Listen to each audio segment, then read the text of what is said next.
Ma'am, ikaw ba gumagawa niyan? Ay, hindi po. Yung kapatid ko, tindera lang po ako dito. Hello, ma'am. Hi! Ma'am, ano naman yan tinda mo? Meron kami mga tiramisu dito. Meron kaming classic tiramisu for only 200 pesos. Meron kami ditong matcha, 200 pesos din yan. At meron kami ditong Ferrero, 220 pesos naman siya. At dito naman sa Biscoff namin ay 220 pesos.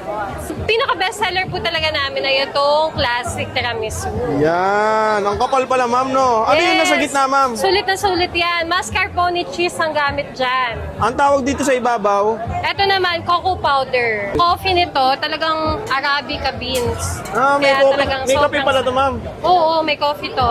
Pero wala siyang gram. Ma'am, sa mga pupunta sa'yo dito, anong address mo at anong oras ka nag-open? Dito lang po kami sa Fusion Alley. Open kami ng 5 p.m. to 11 p.m.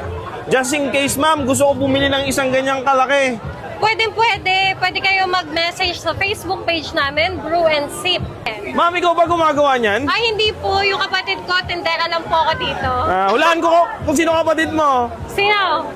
Si Chef Naomi. Yes. Sige, ma'am. Patingin mo, sigurado masarap yan. Siyempre, masarap to. Pag hindi masarap, Pwede ibalik.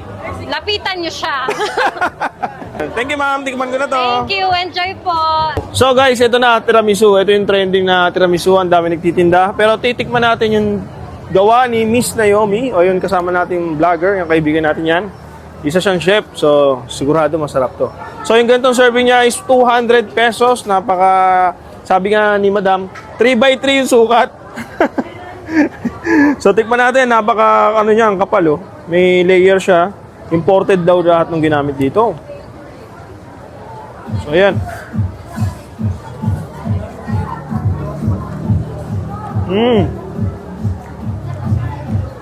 Meron siyang konting alat. Meron siyang konting pait galing sa kape. At the same time, bandang dulo malalasama yung tamis and then creaminess. Napaka well balanced yung pagkakagawa. Yung pinaka parang icing ata dito. Yan, nakalimutan ko ang tawag dito. Yan, oh. Ang sarap.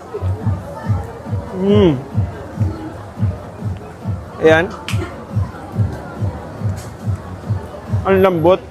Ang lamig. Hindi siya dry. Tama-tama yung moist niya. Sarap. So in case kung naghahanap kayo ng ganito na dessert, ayan o, sarap nito. Ang ganda ng pagkakagawa niya. Parang ano talaga, pang commercial. Dayo na kayo dito sa may Ugbo 2.0. Sampaloc to guys. Exact address is Idolos Reyes. Open naman sila dito 5